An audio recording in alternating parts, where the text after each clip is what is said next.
the Woods family embarks on a new adventure, moving into their countryside home. Keira and Brian are brimming with pride for the house they've acquired for their children, and their son Stephen is bubbling with excitement. However, their daughter Ellie's reaction is quite different. She resents leaving her friends behind and feels a disconnect from her parents, convinced they don't truly understand her. Their new abode, known as Xaáos, holds its peculiarities. An enigmatic painting of a man with a raised finger and strange letters from an unfamiliar alphabet, each marked with a triangle, adorn every door except for one with a pentagon symbol.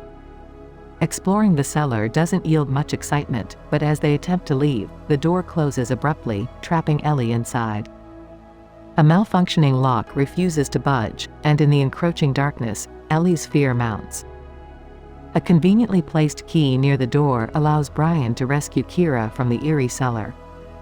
Later, Keira asks Ellie to babysit Stephen while she and Brian attend an urgent meeting. Ellie, startled by a mysterious figure, Stephen, finds a hidden compartment in the rec room, containing a plaque reading, "Solve et coagula," an old record player, and an abacus.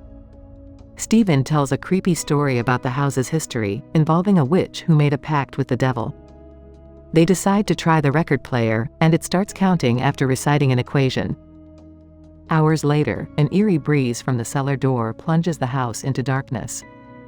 Ellie calls Keira, who advises her to count to clear her mind. However, the cellar holds more mysteries than Ellie could imagine. Keira guides Ellie through the phone as she counts aloud, but when Ellie reaches 10, she collapses. Keira hears Ellie count to 30 without responding and becomes alarmed.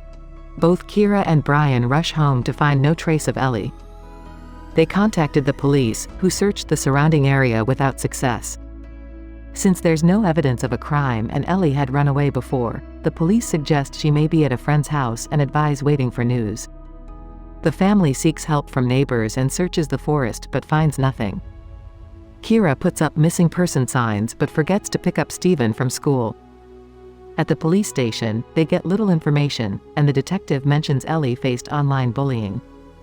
Keira requests a forensic investigation of the cellar, believing Ellie didn't just run away, but the detective cites the absence of criminal activity. Back home, Keira discovers "Solve et coagula" above the front door, sparking her curiosity. She searches online for answers. Meanwhile, Stephen, unaware, plays near the cellar door, drawing closer to a chilling mystery. Stephen reassures his mom that nothing unusual occurred on the night Ellie vanished, except for the activation of the record player. Keira, considering this detail insignificant, resumes her focus on Ellie's social media accounts. To her surprise, she discovers that Ellie has gotten an anarchist tattoo without ever confiding in her family. Later, Keira decides to re-examine the cellar, fixated on its mysteries. She gazes at the pentagon above the door before stepping inside with a tube of light. This time, she discerns Roman numerals on the steps and an equation at the end, mirroring the one on the record player. However, the most chilling revelation comes when the UV light exposes a series of disturbing faces painted on the wall. The police send a forensics team after the disturbing discovery, inadvertently sending Stephen's ball into the cellar. Their search yields no additional clues, and they determine the eerie artwork dates back to the 1950s. Brian can only provide vague information about purchasing the house from an elderly woman at a remarkably low price. As night falls, the family settles in for the night. However, Keira is awakened by Stephen, who has wet his bed. After attending to her son's sheets, Keira goes to the bathroom, seeking solace in the sound of Ellie's voice on the answering machine. Suddenly, she hears Ellie's voice counting from another source, the sink pipes. The voice continues as she leaves the bathroom, leading Keira to trace it to the cellar. As she ventures inside, she inadvertently kicks Stephen's ball, setting off a disconcerting cascade of bounces that seem to linger far longer than expected, deepening the mystery surrounding Ellie's disappearance. As Keira follows the eerie sounds in the cellar, she switches on the light and descends the stairs, but the ball Stephen accidentally dropped is nowhere to be found. The night passes, and Brian awakens to discover Keira never returned to their bed. Concerned, he goes in search of her and finds her fixated on the symbols above the doors, a piece of paper in hand containing the equation from the cellar. Though he empathizes with her sense of helplessness, Brian questions the value of obsessing over seemingly random symbols. Later, Keira contacts her realtor to gather information about the previous owner.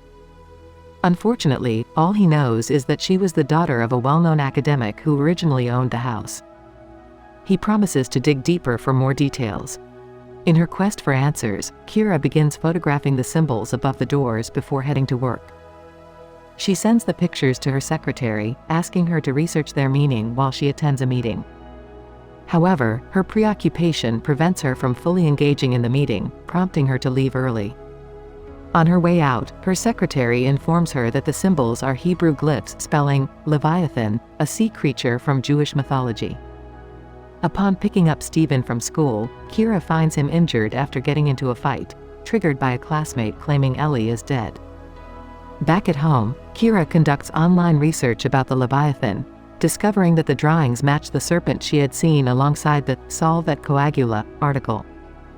Curiosity piqued, she decides to test the record player, and as the counting voice begins, the abacus in the rec room mysteriously starts moving on its own. Stephen, compelled by an unseen force, begins counting too as he moves toward the open hidden compartment. Thankfully, Keira intervenes, turning off the record player and rushing to her son's side, halting his actions. Strangely, Stephen seems to have no recollection of what just transpired. Keira then turns her attention to the painting of the man with a raised finger. She discovers the man's name is John Featherston, and the Hebrew glyphs are also present in the picture. A subsequent online search reveals that John Featherston's entire family had mysteriously vanished from the house, leaving only the daughter behind. The unfolding puzzle surrounding the Leviathan house takes a chilling turn, and Keira's determination to uncover the truth intensifies as she inches closer to deciphering the enigmatic secrets within its walls. In a chilling moment, an eerie breeze creeps from beneath the cellar door, casting the house into darkness. Stephen's panicked cries for help echo from behind the door, prompting Keira's frantic rescue attempt. However, the jammed lock and a missing key hinder her efforts. When she peers through the keyhole, she encounters an unsettling animal eye, making her recoil in terror. To her astonishment, the real Stephen stands in the corridor. Suddenly, the cellar door swings open on its own, and power is restored, revealing the key on the floor all along. Keira rehangs the key and, armed with her phone's flashlight, enters the cellar. The door unexpectedly closes behind her, and she urgently calls for Stephen's help. Unfortunately, he's too short to reach the key, so he fetches a chair. While waiting, Keira glances into the cellar once more, accidentally dropping her phone. As something ominous approaches with heavy breathing, Keira's desperation turns to relief when Brian arrives just in time to unlock the door and set her free. Keira recounts her eerie experience to Brian, mentioning her missing phone and drawing a connection between the Featherston family's disappearance and Ellie's. Brian, skeptical, believes Keira is seeing things. To ease her anxiety, Brian ventures into the cellar to search for her phone, only to discover a peculiar ball of hair. The next day, Keira visits the National College of Mathematics to meet Dr. Remy Fournet, a mathematician. She shares the mysterious Cellar equation with him, and as he recites it, the lights flicker. Fournet explains that it's connected to Featherston, a mathematician who collaborated with Erwin Schrödinger. Featherston vanished when his son fell ill, and Rose, the daughter who sold Keira the house, is the only one with answers but rarely talks about her father. Fournet creates a complex graphical representation hinting at alternate dimensions, promising to keep Keira updated. She later receives an unexpected call from Fournet, who encounters a strange counting voice, adding intrigue to the mystery she's unraveling. Fournet also tells her that he has consulted with a colleague about the mysterious equation. They believe it's linked to alchemical mathematics from the 12th century, an unfinished sequence or an incomplete incantation tied to other dimensions. Fournet drops a disconcerting bombshell. A similar equation was found in a Belgian house where an entire family mysteriously disappeared. As Keira digests this news, Brian checks on her, leaving Stephen alone in the rec room. The enigmatic abacus starts moving on its own again. Keira shares her findings with Brian, explaining that Leviathan means the abyssal serpent, and the house's name, Xaáos, signifies the void before time. Brian remains skeptical, thinking the symbols are mere decorations. In an attempt to prove her wrong, he tries to destroy the equation plaque with a hammer, but it remains unscathed. Simultaneously, the record player springs to life, and Stephen approaches a concealed compartment, revealing a pale, counting Ellie with carved glyphs on her face. Stephen cries for help, but by the time his parents arrive, the record player is stuck on the count of 10, and Ellie has vanished, leaving only her phone behind. The following day, Keira receives a call from her realtor with information on where to locate Featherston's daughter. She visits a nursing home and finds an elderly Rose in a wheelchair inside the chapel. The nurse warns that Rose seldom communicates nowadays. Despite the odds, Keira recounts Ellie's story and pleads for Rose's assistance. After a moment of silence, Rose writes down Leviathan and clarifies that it is not the entity's name, it is one of the 7 princes of hell. Her father summoned it to this world to cure her brother's ailment. The ritual extends beyond the cellar, it encompasses the entire house. On her way home, Keira attempts to call Fournette, but the line is filled with static and punctuated by a counting voice. Meanwhile, Brian delves into his research, discovering that the triangles, when combined with the pentagon, form a 5-pointed star. This star, adorned with glyphs, represents the demon Baphomet, the gatekeeper of hell. Its image mirrors Featherston's hand sign in the painting, and its outstretched arms also bear the words, Salve Coagula. The enigma surrounding the house's cryptic secrets deepens, as Keira and Brian grapple with the realization that they are entangled in a web of dark forces and otherworldly dimensions. Upon Kira's arrival at the nursing home, she was confronted with a stark realization. Rose's assertion holds, the entire house has been intricately designed around the enigmatic equation. Keira decides to activate the record player to shed light on the situation, postulating that the equation possibly triggers the gates opening simultaneously. Stephen, meanwhile, loses control of his drone and inadvertently follows it down into the cellar, counting each step.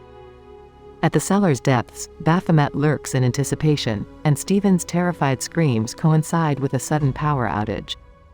His frantic parents rush to find him, only to discover his abandoned drone. Their frantic search of the house yields no clues. However, when Stephen's ball inexplicably descends the stairs, they begin hearing a voice counting and follow it to the precipice of the hidden compartment. There, they find Stephen, on the verge of entering, his body burning with fever. As they examine him, they stumble upon a star-shaped mark carved into his chest. Suddenly, Stephen begins recalling his encounter with a horned beast, but then continues counting. Keira tries to remove his shirt, revealing a star-shaped mark. His eerie recounting prompts Keira to find Brian, who is mysteriously counting down in another room. When he reaches 0, he exclaims that, it's here. The cellar door swings open, unleashing a powerful wind, and dreadful sounds fill the house as Baphomet ascends the stairs. Keira hides in a room, but the demon eventually discovers her. Desperate, she descends into the cellar with a flashlight, finding a lengthened staircase leading to a mysterious door. Rushing towards it, she discovers a hidden tunnel. Crossing the tunnel, she enters an expansive chamber filled with lost souls, including Ellie, identified by her tattoo. Keira struggles to save her daughter and races back towards the stairs, aware that Baphomet is pursuing them. She drops her flashlight in her haste. Upon returning to the house, Keira finds the power restored and seals the cellar door to confine the malevolent presence. Her family seems unharmed, and she urges them to leave. But as she approaches the entrance, she discovers her flashlight on the ground. In a chilling turn of events, her family begins to count, and Keira cautiously opens the door, revealing an extended staircase on the other side. The once wooded surroundings have given way to a desolate landscape, as the house appears to have transcended the boundaries of reality.